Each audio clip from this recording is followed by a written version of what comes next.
Hey, let's talk about Reagan's assassination attempt. Okay, so this is going to take place on March 30th, 1981.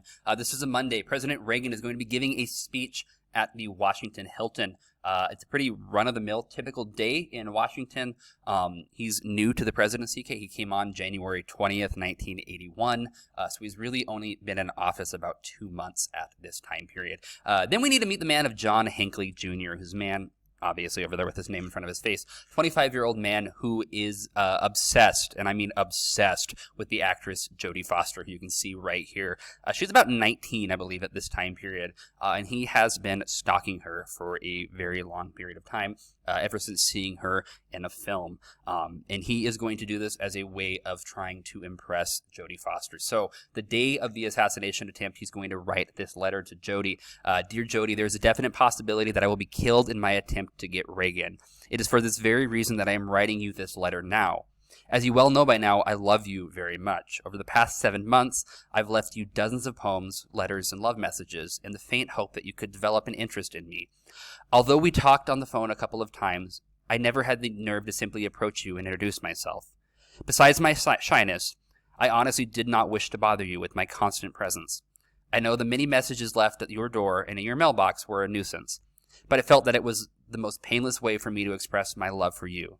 I feel very good about the fact that you at least know my name and know how I feel about you.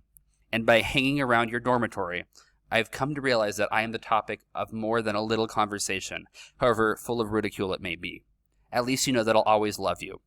Jodie, I would abandon this idea of getting Reagan in a second if I could only win your heart and live out the rest of my life with you, whether it be in total obscurity or whatever. I will admit to you that the reason I'm going ahead with this attempt now is because I just cannot wait any longer to impress you. I've got to do something now to make you understand in no uncertain terms that I am doing all of this for you and your sake.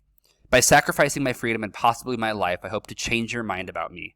This letter is being written only an hour before I leave for the Hilton Hotel. Jodie, I'm asking you to please look in your heart and at least give me the chance, with this historical deed, to gain your respect and love. I love you forever, John Hinckley. So, as you can see, looking at that one right there, I'm not a psychologist, but this man is dealing with some stuff, trying to assassinate the president to win the favor of a woman he has never met. As you can see, he's stalking him. Okay, so then an hour later, he's going to leave for the Hilton at 2:27 p.m. 6 shots are going to ring out.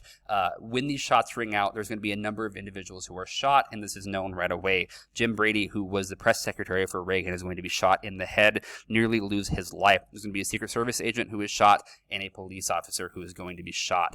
Reagan is also going to be shot at this time period. However, most people are unaware that Reagan was shot.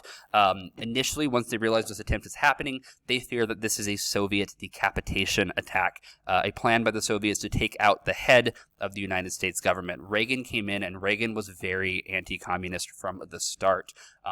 Everyone knew that he wanted to roll back the Soviet regime, and there was a fear that they wanted to get rid of him, and this was an attempt to get rid of Reagan. So, as you can see right here, Reagan is going to be leaving the Washington Hilton. Okay, you can see Reagan, the man marked right through there, okay, in the front, and you're going to see the police blocking everyone there. The number 2 is going to be John Hinckley. So what's going to happen here? Okay, you can see Reagan here, his hand in the air, waving to the crowd, walking out. Jim Brady is the man in the blue suit between Reagan and the man in the gray coat. Now, right here is when the shots first start ringing out. Reagan looking like, oh, go, this isn't good, something's happening. In the back, you see the Secret Service agent getting ready to push Reagan into the car. The car door was open at this time. That is Secret Service protocol. Had that door not been open, there's a good chance that the assassin would have been successful and that Reagan would have been killed in this attempt. Now, Reagan, when he gets in the car, is going to be in pain, talking about his ribs hurting.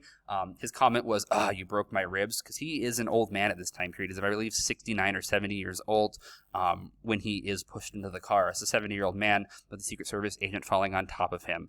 What they do not realize is that Reagan had been shot. A bullet had entered his rib right here, as you can see on this side, and that Reagan has been shot, and people are beginning to now realize this. Okay, within the limousine, Reagan begins to spit up blood.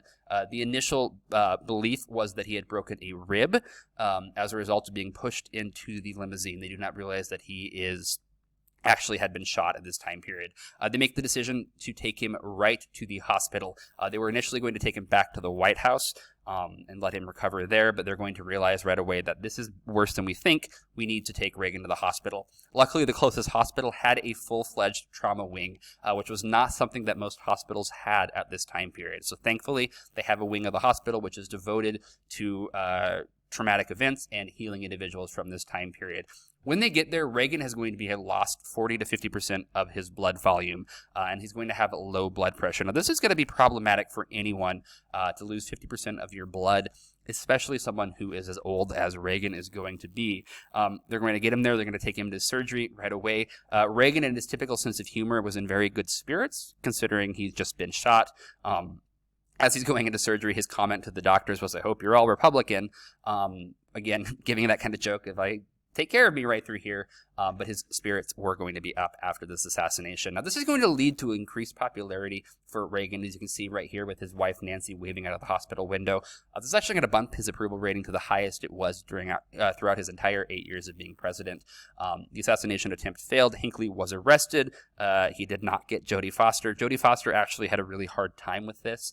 She felt a series of guilt for this in a way, even though she really had nothing to do with this, but she did feel guilt. A lot of people kind of pressured her, asked her questions about this, and again, she was about 19, 20 years old at this time period, so a lot for a young child or a young person to be taking in right through there. That is a Reagan assassination. If you have any questions, comments, put it below. Otherwise, I'll see you later. Good luck.